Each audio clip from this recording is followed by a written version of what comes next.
Library. Today our program for you is a Q&A about disaster preparedness that's going to be given by Mr. David Rivera. Um, uh, for any questions, you can type them up in chat or wait until the end of the presentation. And I'm going to go ahead and let Mr. Rivera take it away and educate you about disaster preparedness. Great. Thank you very much for this opportunity. Thank you, Alicia. I really do appreciate it. Um, Again, my name is David Rivera, and I work with the Department of State Health Services. I'm with the State Health Department here in Austin.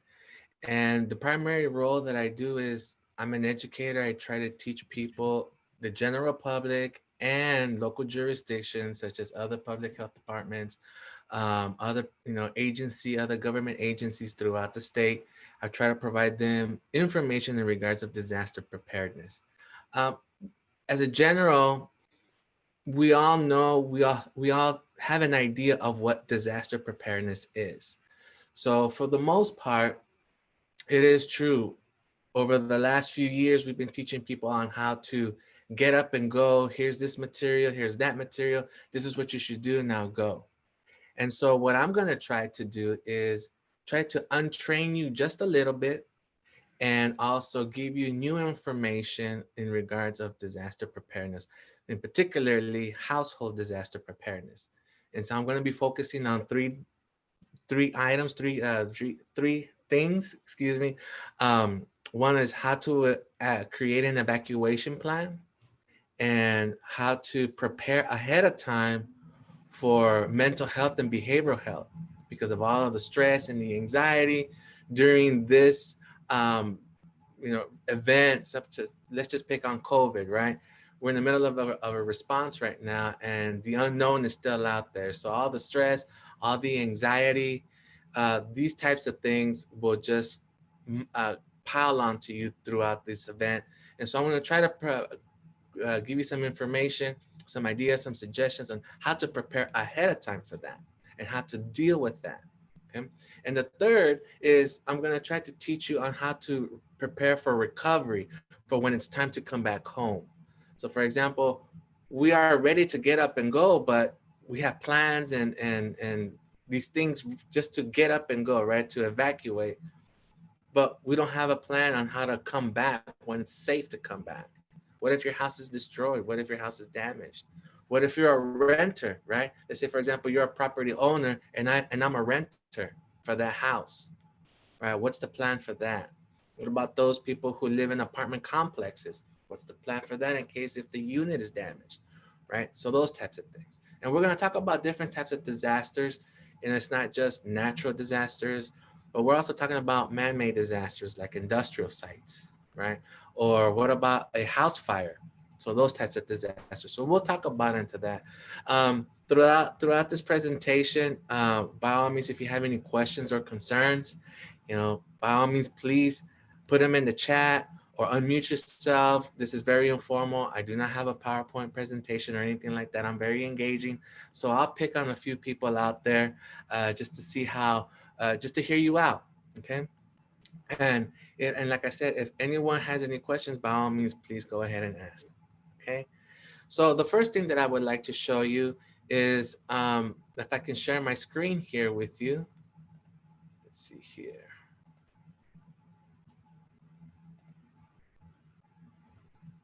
Great. It's this right here. I hope everyone can see my screen. But really it's this question right here that I would like to ask you is, are you prepared? Real simple information, real simple questions are, how well informed are you in regards of what type of disasters are in your community?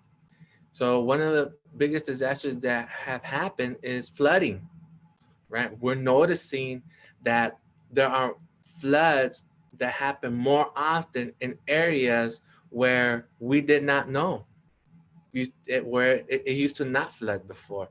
So let's say, for example, in my neighborhood, 2 blocks down, that area never flooded, but now it's beginning to flood.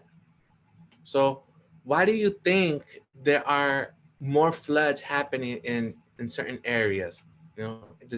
anybody, let's see, I'm gonna pick on Paige here, for example. Paige, why do you think there are floods happening in areas where they used to not flood before? What do you think?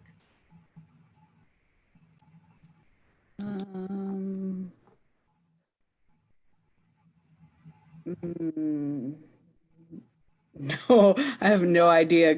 Blame everything on global warming. Global warming? Yeah, sure. Why not? Why not? Yeah. But sometimes construction, bad drainage systems in the area. That's true. So flooding is now happening more often in areas that we did not expect. Okay. And a lot of it could be added to constructions.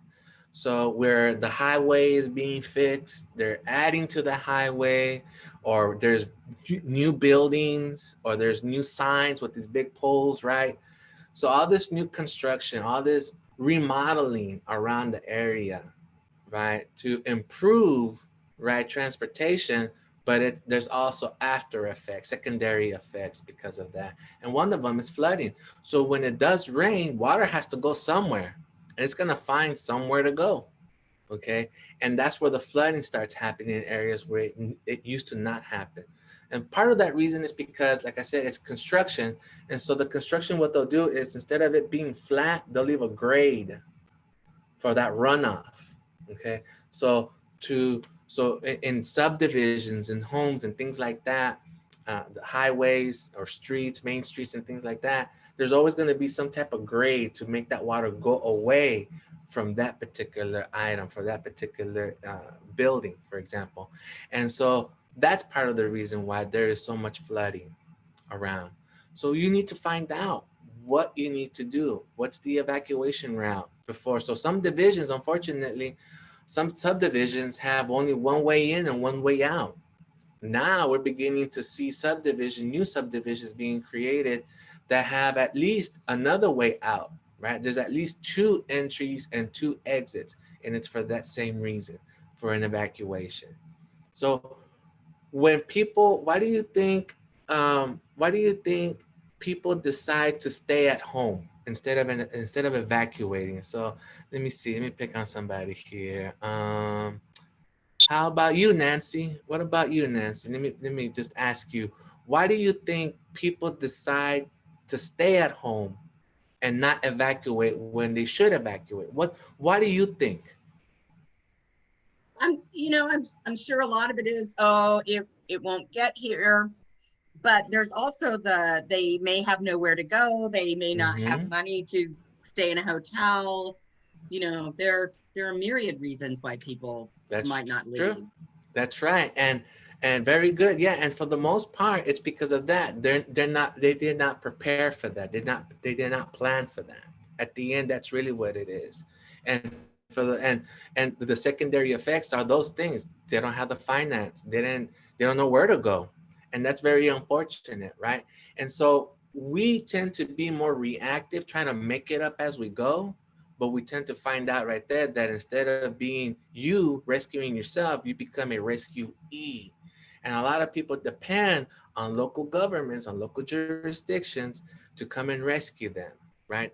And that's very unfortunate. And sometimes when there is so much flood in that area, first responders will not go in that area because we will not risk them to go in there as well.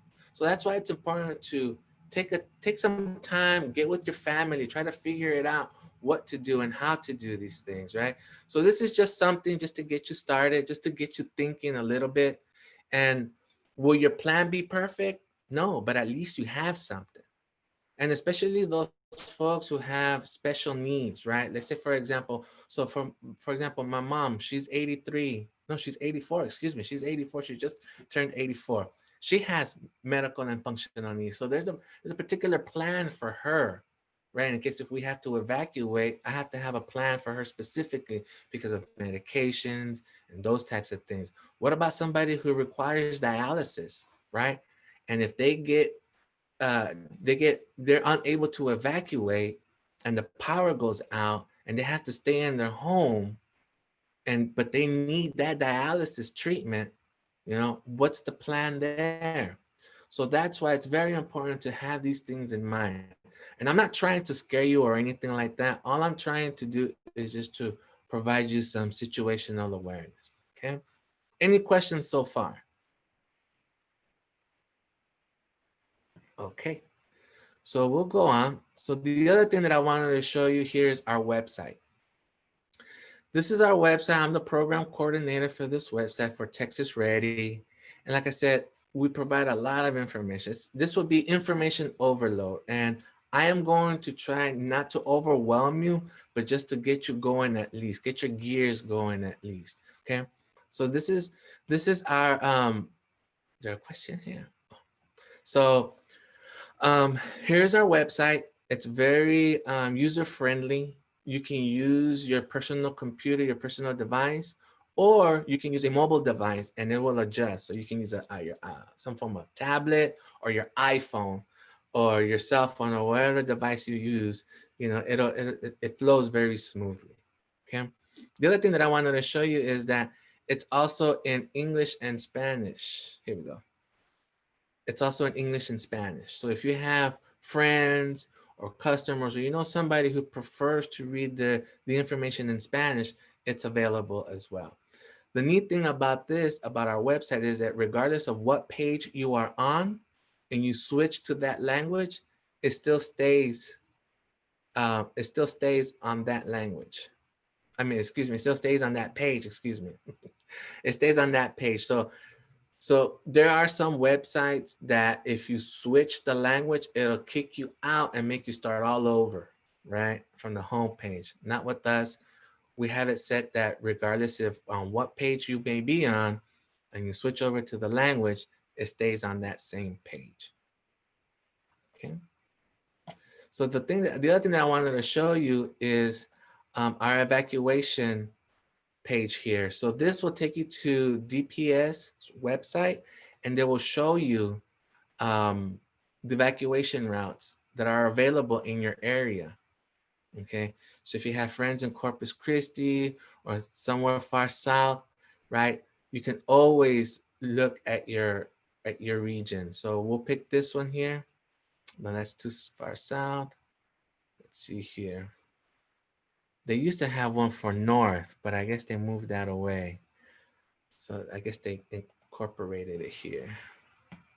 So I just wanted to show you real quick here. It's a PDF file, and it's taking a while to load here, so I apologize. But you know, the main freeways, the main roads are not the only evacuation routes that you have in your area. There are so many different routes available in case of an evacuation. So that's why it's important to find out what those roads are, what the routes are, whether it's going east, whether it's going west, or whether it's going north, right? There it is. Okay. So this is the Dallas area right here. And as you can see, these blue lines right here, those are all evacuation routes as well. Okay. And it's a little slow here, so I apologize. But there is also I'm sorry, go ahead. Are you assuming that we can see your screen? Because I'm just seeing you. Really? Yes. Yeah. You should be seeing my screen. I apologize for that. I think other people might not be, but for me, I just see you. So I don't know if you have to share it or something. Okay, thank you. It does say that I'm sharing, so I apologize. Okay, could just be me. Okay, let me try this again here. Let me see.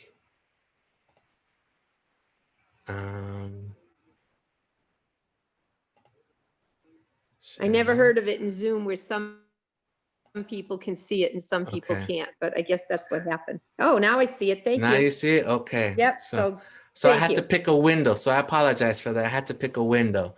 Okay. So let me start all over here then. So this is our website. This is texasready.gov. And when you go visit when you type it in your browser, make sure you type in texasready.gov, because if you type just Texas Ready, it'll take you to a seed barn. So that's not us. It's texasready.gov. And like I was mentioning earlier, the unique thing about our website is that regardless of what page you are on and you want to switch to the Spanish version of it, it still stays on that page. Okay, so you can navigate anywhere you would like and switch over to that language and it stays on that same page. Okay. The other thing that I wanted to show you, that I was starting to show you, is the evacuations. Okay, evacuation routes.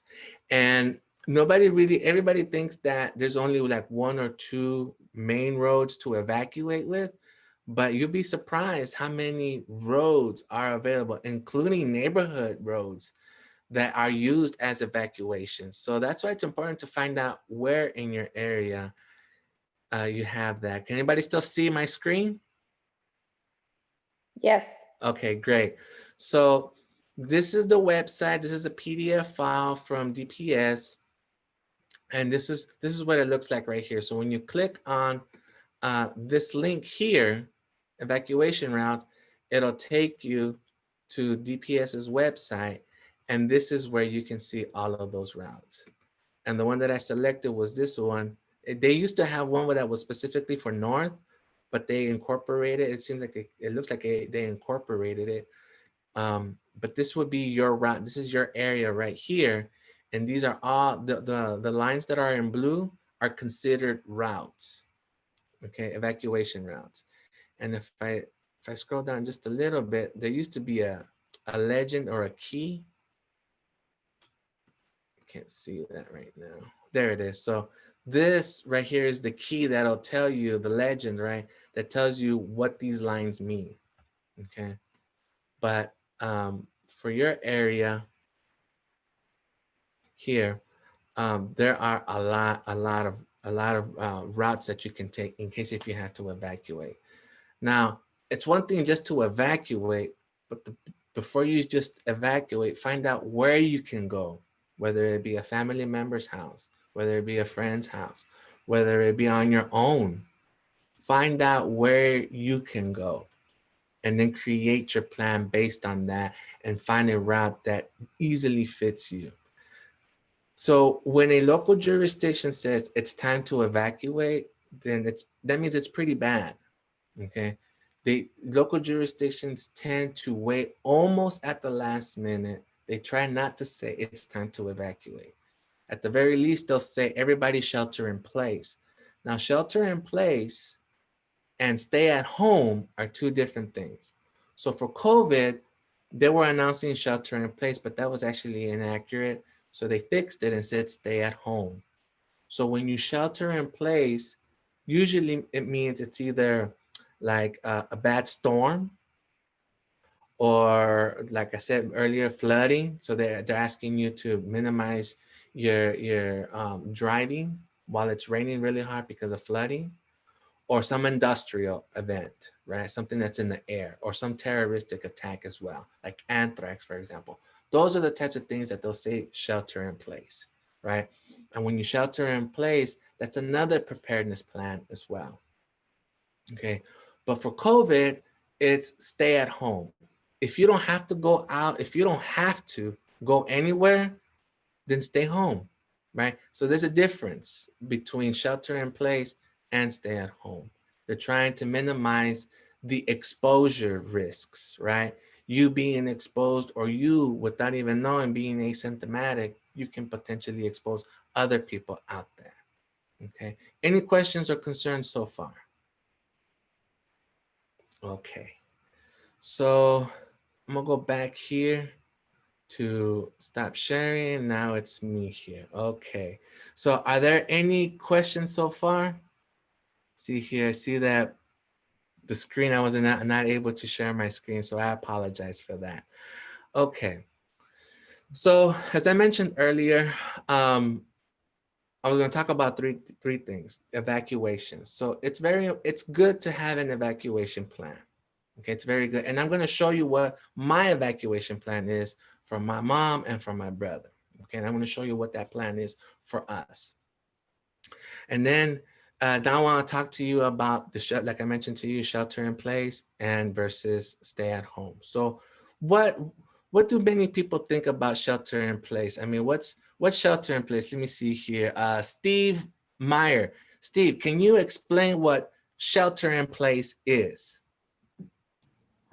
Well, basically you stay put where you are in your home and ride it out.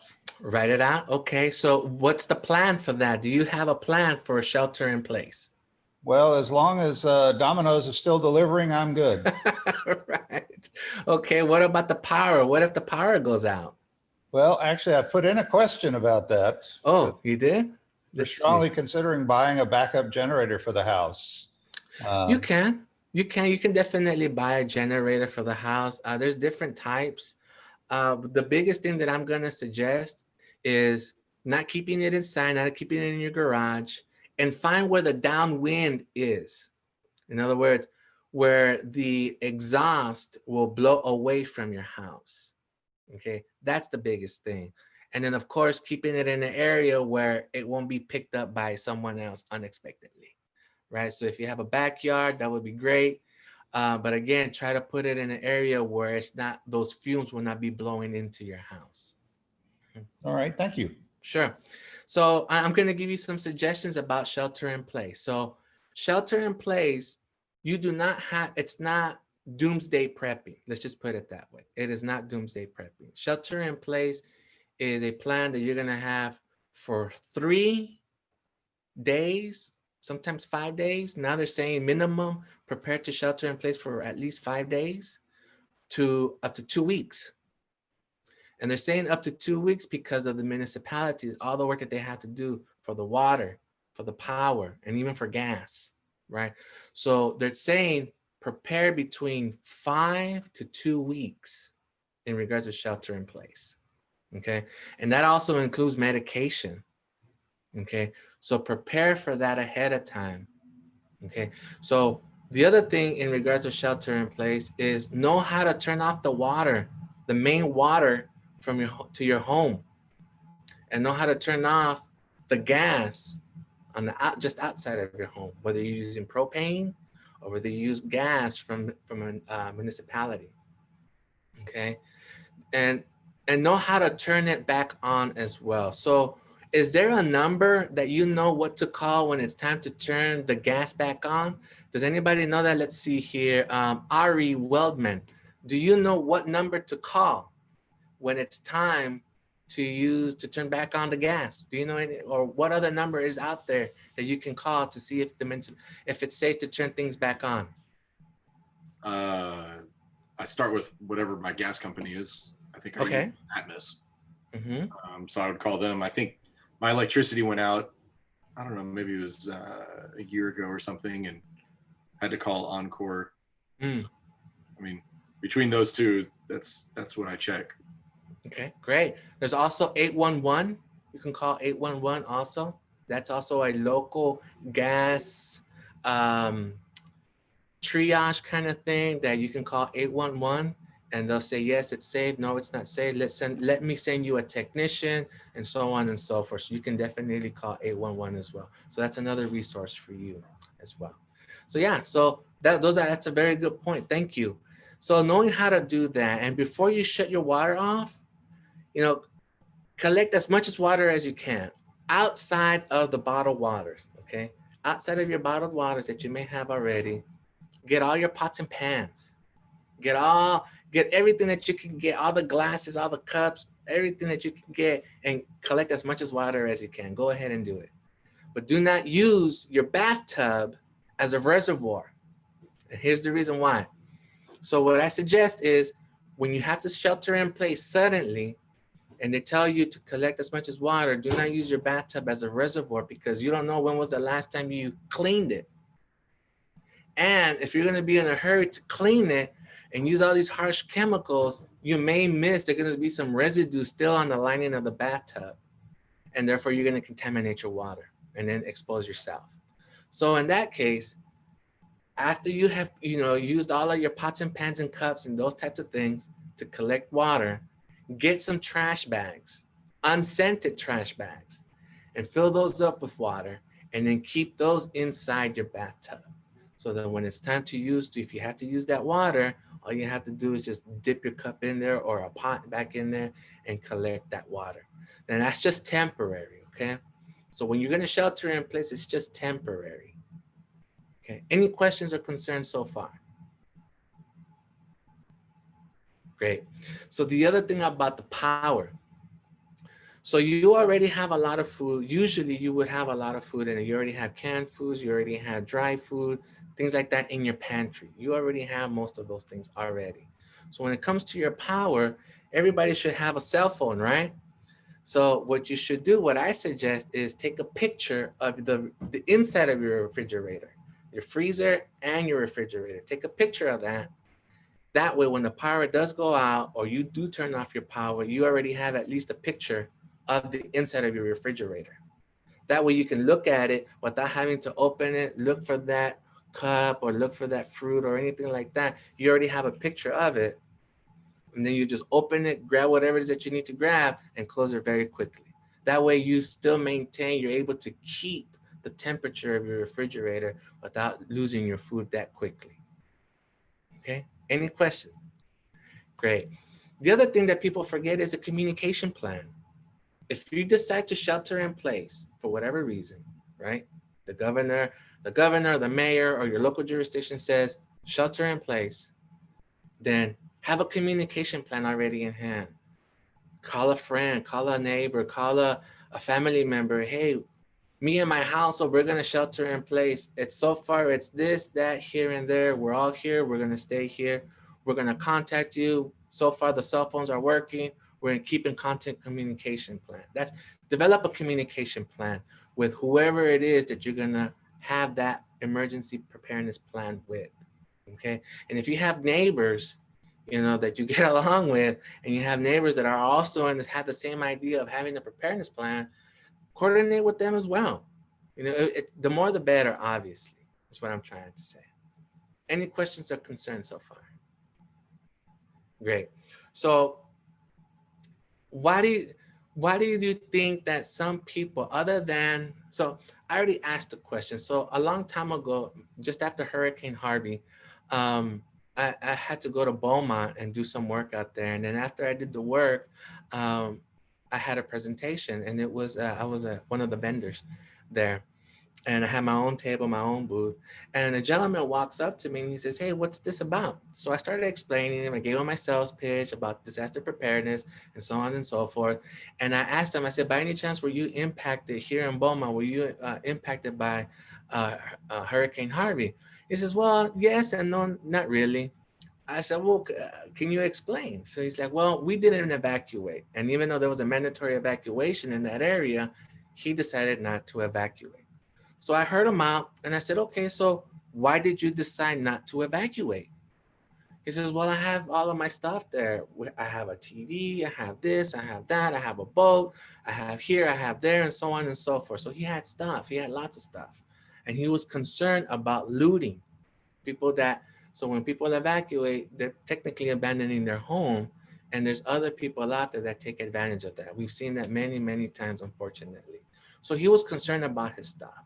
And I totally understood. And I heard him out and I agreed with him. So then I opened up with him and I said, I definitely understand how you feel. I said, I have my two, my youngest daughter, at that time, she was still living with me and she moved on to college now.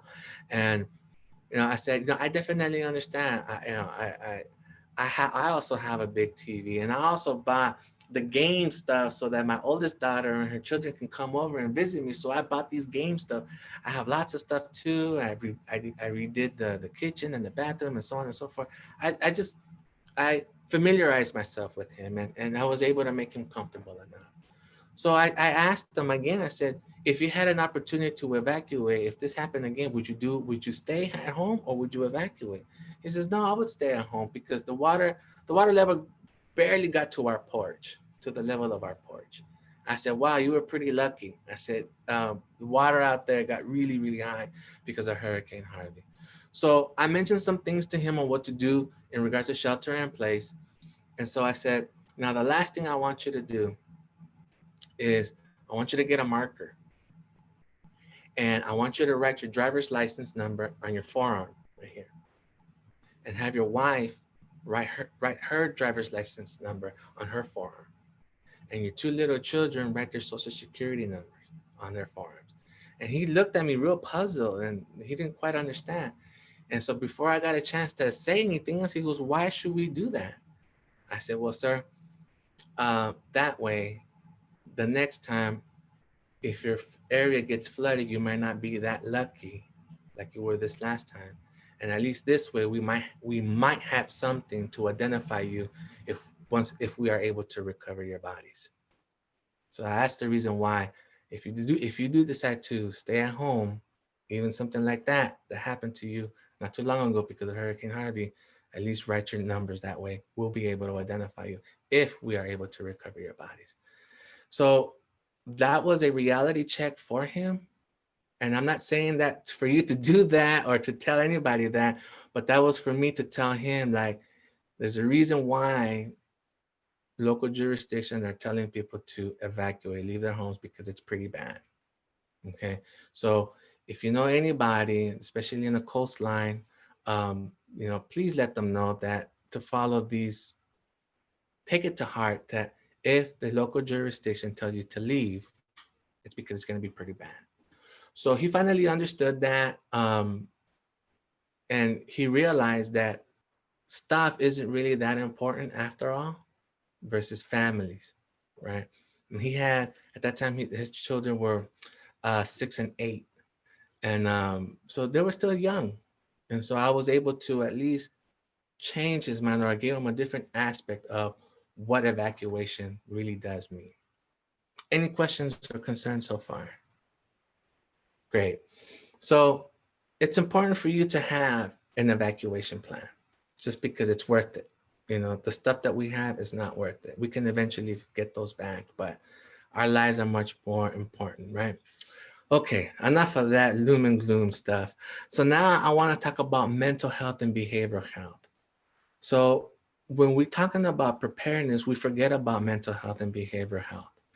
All the stress and the anxiety is going to build up on us, right? So we, as the head of household, for example, or the one that's taking the lead in this preparedness plan, you have to prepare yourself mentally and prepare yourself for behavioral health as well. Because as it is right now for COVID, we're seeing a lot of data showing that people are just stressed, not because of just COVID, because they lost their jobs, they lost a family member, all the restrictions that are being placed, right? It's just a lot of stress. It's just a lot of anxiety, and it causes a lot of anger, okay? So we have to prepare for that ahead of time. And for example, for my mom, we're from El Salvador, Central America, and my mom still talks about this earthquake that happened to her in the 60s. And she says that it was very tough for her because at that time she was a single mom with 4 young boys, and they were in this area that looked like a shelter, but they had different tents all over this area. It's like a big football field, and there was no walls. It was just big tents, and it had cots all around. And she still remembers that at 84 years old. She still remembers that. So that's a form like of PTSD, right? She's still traumatized because of that. Well, she wasn't prepared for that. So to minimize that and to try to deal with that and control with that is you have to prepare yourself mentally. I use a different analogy as well, that it's like for preparing for a funeral. You can prepare, you have the lot, right? Or how you want to be taken care of after you pass. You have your will, and you have all of these things lined up. You're prepared for that, but you're never ready, right? You're not ready. And this is disaster preparedness as well. You're prepared, you can prepare yourself for all these things, but you're really not ready for it. And you've heard of this term. So for example, I'm gonna pick on Barbara here. Barbara, have you heard of the term prepare for the unexpected? Can I see Barbara here? Okay, how about Ann Campbell? Can you give what is your perspective? What is your idea? What's your definition of prepare for the unexpected? No, nobody wants to. Okay, let's see here. How about Trish?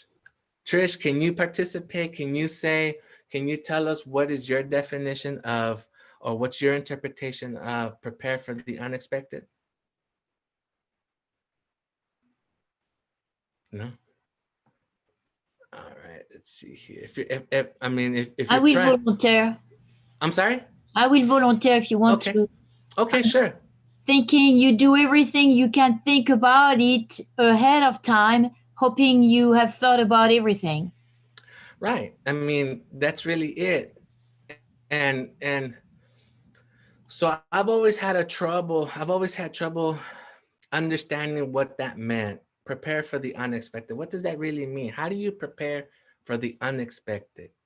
If you are able to prepare for the unexpected, would it still be considered unexpected? Right? So what I'm trying to say is go ahead and prepare for everything and anything that you can think of. Prepare for an alien invasion. Prepare for anything, really. Meteor shower. Go ahead and prepare for whatever it is that you can come up with. Okay, go ahead. Go ahead and prepare for everything and anything if you want to. What I'm going to try to tell you is prepare to deal with the unexpected. There's a difference. There's a lot of things that we know that we can't get ready for, but at least have it in your mind that you're going to deal with something that's unexpected. For example, an evacuation route. The plan that you may have already had is you're going to evacuate to go on this route and on this lane and on that road. But suddenly that road is blocked. There's a tree. There's debris. Well, shoot, that was unexpected, right? So now prepare to deal with that. Let's find another route. That is what I'm trying to say, is to have a mental health. Be prepared for that. Be prepared mentally and behavioral health wise in regards to dealing with the unexpected. Any questions or concerns so far? Information overload, I know. How am I doing on time? Am I doing good on time also, Alicia or Paige? Yes. Okay. Time. Okay, good. You're doing great on time. Okay, All right. great. No Thank worries. you. Go ahead and Great. continue. Great, thank you. Okay, so let me talk about the evacuation plan that I have for my mom and my brother. So normally before COVID, I will be traveling all over the state, providing this face-to-face presentation / training, a face-to-face in a classroom, in the library setting, however it may be. And the plan for my mom and my brother and myself is, in case if something happens in Austin that we have to evacuate, something happens in Austin or here in Travis County, my brother knows to call me. He's gonna call me. And if I'm not able to answer because I'm in the middle of a presentation, I'm gonna hang up on him. I'm gonna decline the call. That's his cue to know that right now I'm busy working. So he can leave me a message or send me a text. But if he really needs me, it's an emergency, he's gonna call me right back. So even though I hung up on him, he knows, and if he really needs me, he's gonna call me right back. So once I get the second call from him, I know it's an emergency. So I would have to excuse myself, I would answer it and I say, hello, what's going on? And he's gonna tell me whatever situation is going on, okay? So I'm having my brother as my first responder. He's not an EMT, he's not a nurse, he's not a firefighter or anything like that, of that nature, of what we consider a first responder.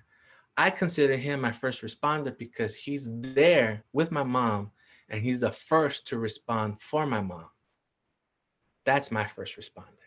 And so he's telling me what's going on and I'm gonna provide him the directions and the guidance and things like that. I'm gonna hear out the situation. He's gonna tell me, I already called 911, I'm doing this and I'm doing that.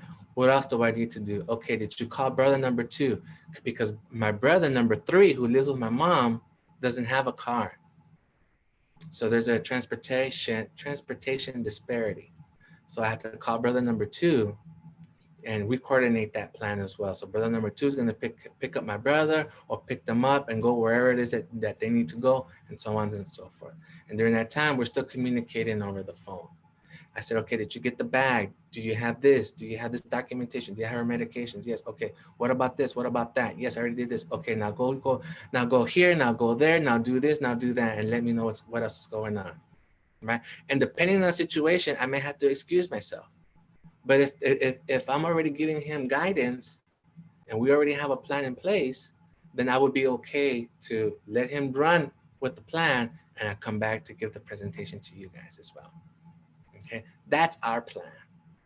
Okay, so and I'm going to show you what a grab and go bag is. So this is my grab and go bag for my mom.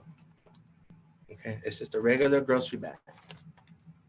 Okay, and in it, so we already know where to go. We already know where we need to evacuate. So if we have to go north, I'm gonna pick up my mom and my brother and her puppy, and we're gonna go to either San Angelo or to Flower Mound, that far north. Okay, that's our plan. And we're only gonna be gone for a few days. Okay, so this is all we have. This is it right here. Okay, so in it, I have paper towels. I also have some water. Okay. I also have some pain reliever. I also have some duct tape for just in case, right? You just never know. Okay. I also have here some canned food to eat along the way. But what's the difference between these two cans? Let's see here. Sandy, can you tell the difference? Can you tell us what's the difference between these two cans? So one is a pop lid, right? But I also have a can opener for the other one. I also have some dry snacks. I also have peanut butter here. So other than consuming it, other than eating it, I don't like peanut butter. Okay, I don't. But other than eating it, consuming it, how else can you use peanut butter? Let's see here, Gabriela, can you tell us? Can you think of another way of how we can use peanut butter?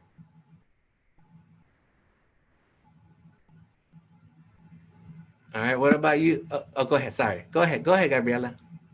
How else can you, what do you think of how we can use peanut butter? What's another way that we can use peanut butter other than eating it? Okay, what about you, Brandon? Can you think of something?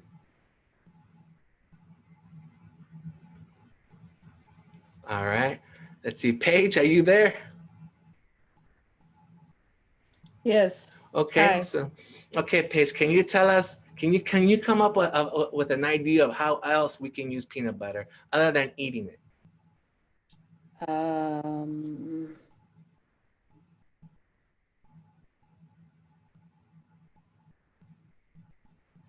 You need to just stick something together. Maybe. I don't know. You need to Close. wrap something. Close. Okay, so if someone who is not allergic to peanuts, first of all, let me just put it out there. If someone who is not allergic to peanuts, then you can also use it as a balm kind of sense. So let's say, for example, I have an abrasion here. Okay, I'm able to get some peanut butter and smear some of that on, and it'll help coat, and the natural oils and the protein in it will help with that wound temporarily. It'll be salty, yeah, it'll sting, right? But at least it's something to protect me. And then I can wrap a t-shirt around my arm or a sock. That's just for temporary though, until you get medical attention. But other than consuming it, you can use it as a form of a balm to help protect that wound until you get medical attention. All right, so I also have cups here, and I have some plastic utensils, right? And this bag will serve as a trash bag. I can put all that stuff back in here. Of course, I have toilet paper. So I have a little first aid kit. Okay. I have a little flashlight. Okay. I also have a power bank from my device, from my cell phone. Power it up. I also have here a little utility knife. Multi-use little utility knife. Now, I also have here these products. I have shampoo, razors, soap, toothpaste, and toothbrush. So other than using it as hygiene purposes, other than just using it for hygiene purposes, how else can these products help me? Let's see here. Let me pick on somebody here. How about you, Jill? Jill, can you think of a way? Can you think of other reasons, other ways of how I can use these products? There's the toothbrush, the toothpaste, soap, razors, and shampoo. Other than being hygiene, how else do you think of that I can use these products? How else can these products help me? No? Okay, what about Lori? How about you, Lori? Would you like to share some ideas of how I can use these products? I have no idea, except maybe you could trade them away with somebody else to get something you need. Right, right. So remember, that's disaster preparedness. You guys are thinking of survival mode, okay? Doomsday prepping. You don't have to think that way. Remember, I'm only going away temporarily. If Travis County has to evacuate and I'm going to another area that is not impacted, right? There's water over there, there's food over there, there's electricity over there. Everything works over there. So how else can these products help me, right? So you said other than maybe trading stuff away? Sure, sure. So for me, I like to be clean. I'm not a germophobic person or anything like that. I just like to be clean. And this helps me while I'm in the middle of an event, I'm being evacuated, I have to go to a shelter or I have to go to a hotel, right? Or I have to go somewhere else. These items will help me with mental health and behavioral health. This relaxes me. So for some people, they can be reading a book. For some, it could be playing Sudoku or the puzzles or gaming, those types of things. Or it can be listening to music. I like listening to music as I drive. So that's one way of releasing my stress, releasing the anxiety, releasing whatever level I'm dealing with.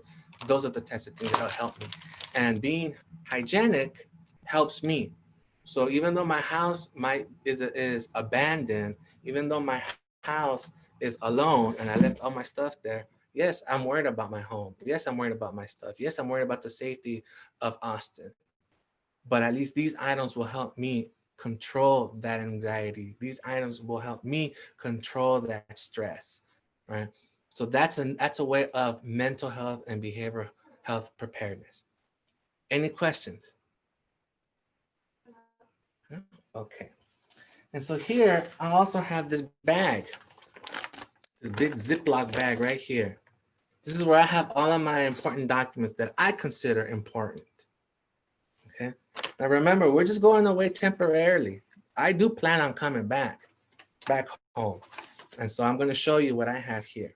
So this is a copy of all the insurance cards for myself, my mom, and my brother.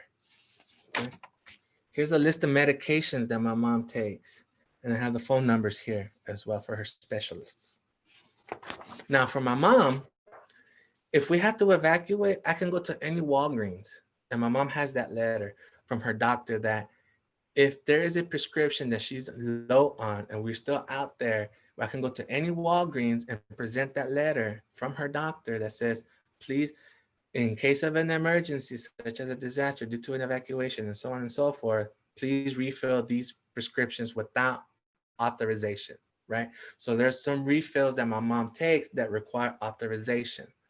but then the pharmacist is not able to contact my mom's specialist or her primary care because why? They're evacuated as well, right? So my mom has that letter. So we can go to any Walgreens, we present that letter. They'll also verify that there's an event going on in Austin, and they'll give her a temporary amount, right? Not the full prescription, but a temporary amount until we're able to come back. So I have a copy of my birth certificate. It's a copy of a birth certificate from my youngest daughter as well. So here I have my homeowner's insurance policy with the contact from my agent. And I have a homeowner's insurance policy. So I sat down with my agent and I said, what's gonna happen if this, that, here, or there? He says, I don't want a 1-800 number call claims. I'm gonna call you. What's our role? What am I supposed to do? What are you supposed to do? What's the expectation? What's your role? What's my role? Those types of things. And so I have that already ahead of time, so I won't have to wait so long. Here's also another insurance and insurance for my cars and another homeowner's type of another verification for the homeowner's insurance. A copy of the deed to my house.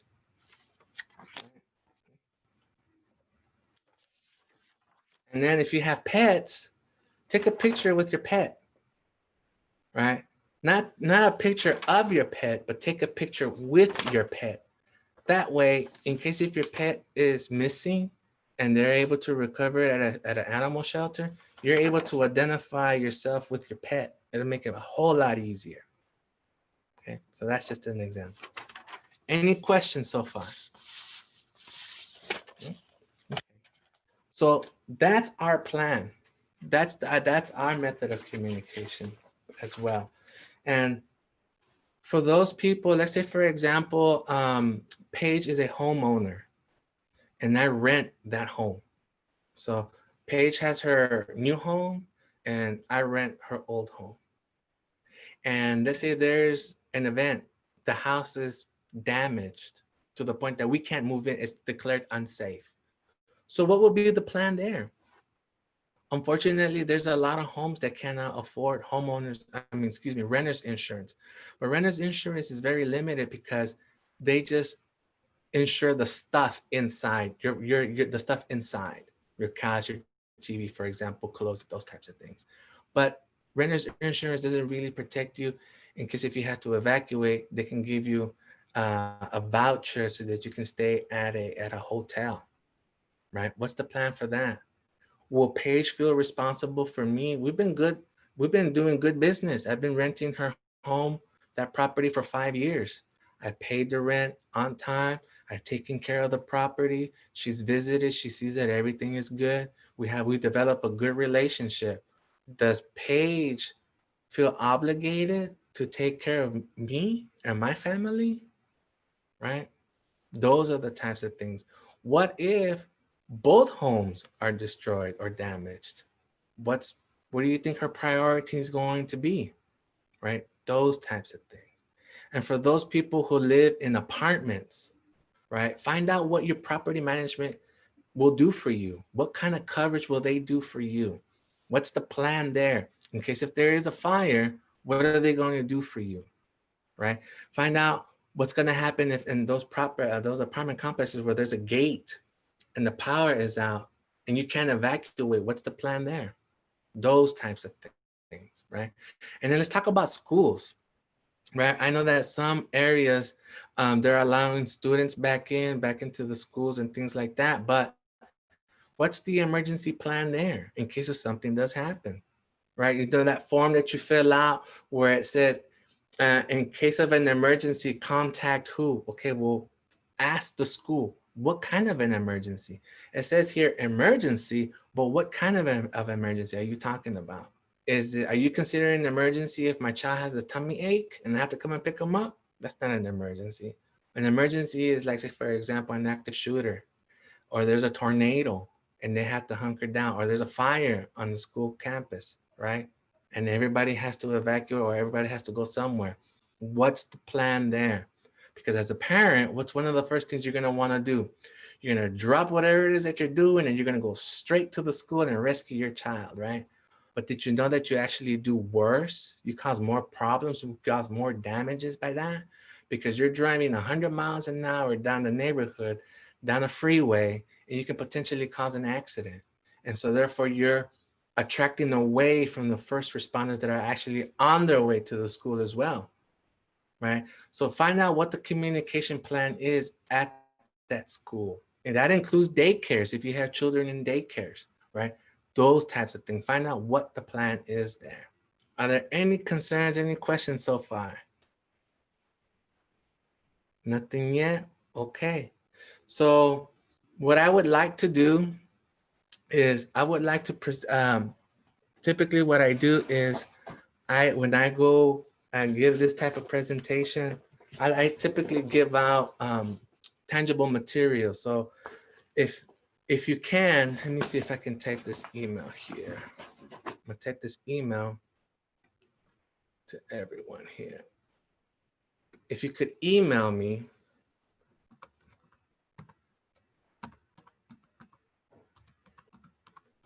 your home address, and I will send you some materials for you. So your own starter kit. Okay, let me see, make sure I did that right. Texas Ready, okay. So if you can email me here at dshs.texasready@dshs.texas.gov, I would like to send you some materials that you can start your own starter kit with for your home, for your family. Okay, it'll be completely free. Okay, I will send you one of these bags as well.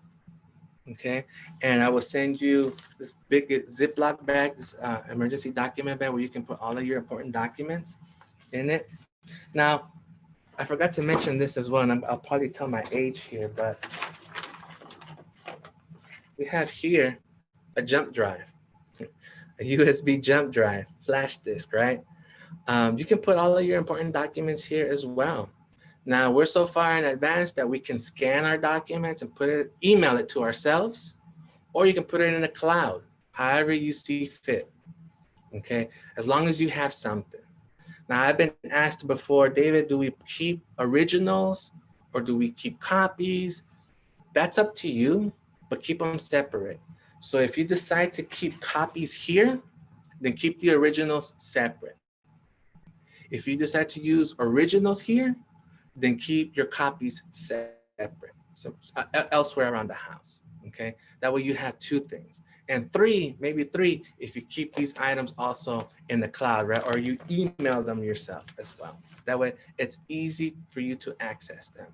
Because the documents that I showed you, it's not only shows who I am, but what I am. I am an owner, I have this insurance, I have that, and so on and so forth. You are able to show, you're able to prove what you are. It's not just your David Rivera and the address like in your driver's license. It's what you are also, because when it's time to provide all this information at the end, you'll have all these things up front. It'll be much, much easier for you.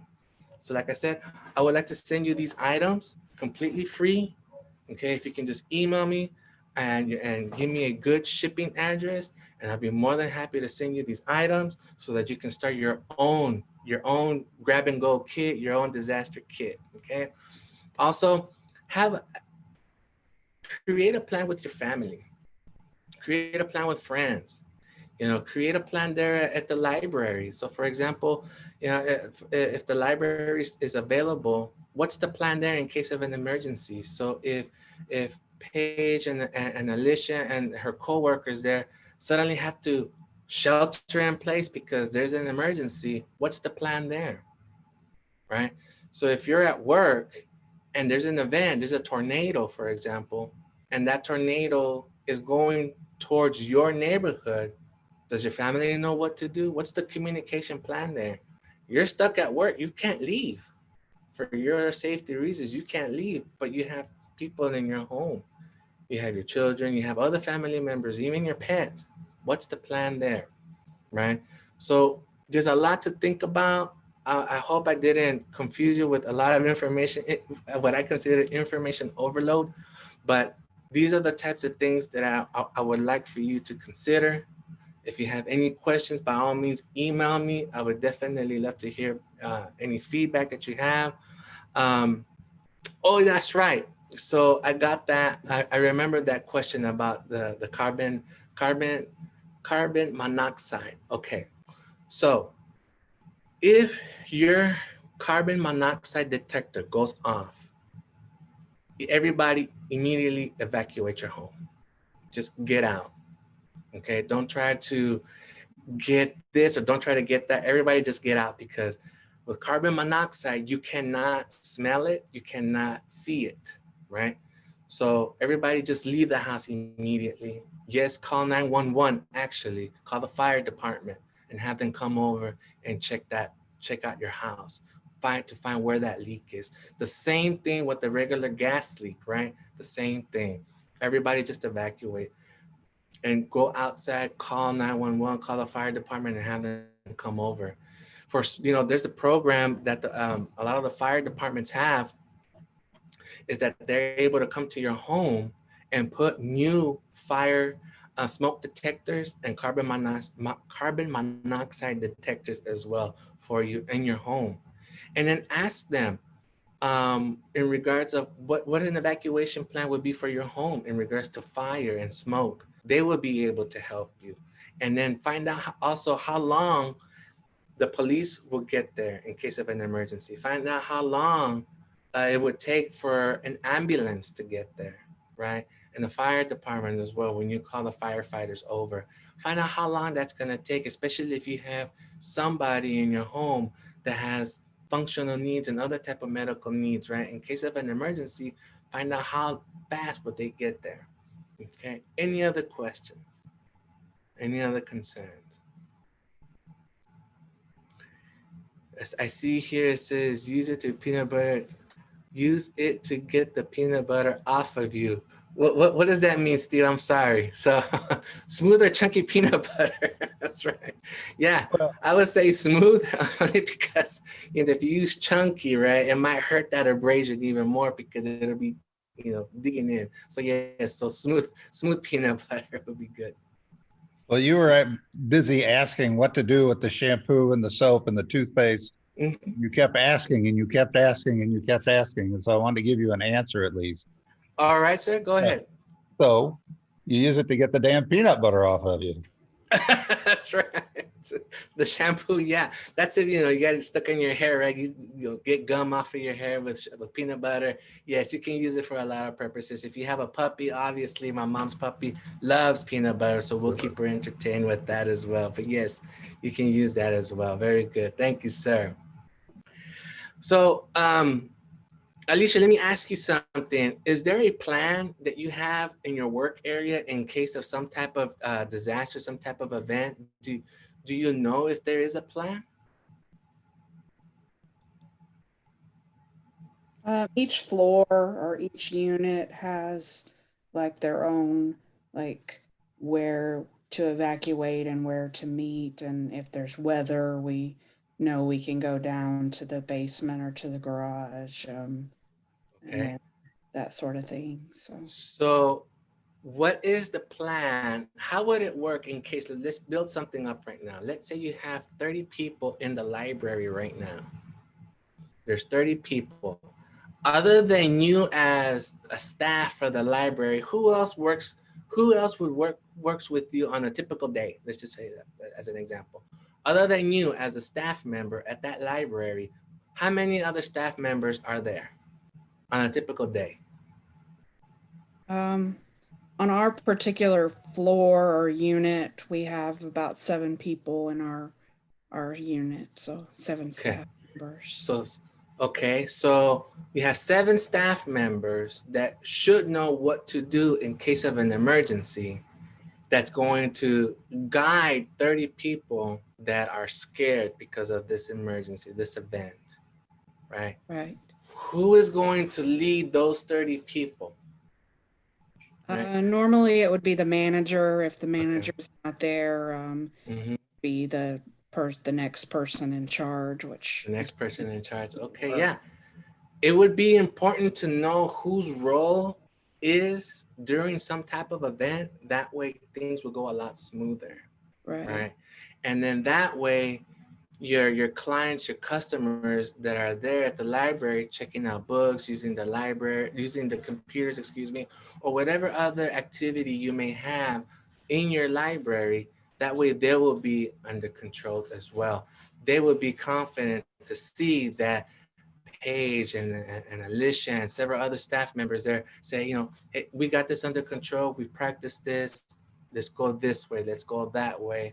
Everybody, please, and so on and so forth. Because there's always going to be somebody that's going to be scared, you know, and there's always somebody that's going to not know what to do because it's an emergency, right? Such as, let's say, for example, a tornado, right? Get everybody away from the windows, for example. Those types of things, right? Yes. So, the library, we practice it annually. Awesome. Great. Thank you very much. Are there any other questions or concerns here? Okay, so Alicia and Paige, I pass it back to you. Let me share. Am I still sharing my screen here? I can't No, tell. no, you're good. Okay, great. Thank you very much, everyone. I appreciate it. Thank you again, Alicia and Paige. I appreciate this opportunity. I hope to receive your email so I can send you these items. I remember it's completely free, and I'll send them to you. And everyone, take care of yourselves, and we'll see you soon. And thank you again for joining us. Mhm. And everybody will email you later the link to the video and any other information shared. Thank you very much. Bye. Bye. Thank you for attending. Please check out our website for our future Q&A programs. We have some good ones in the works. So thanks for all the great information, David. We really appreciate it.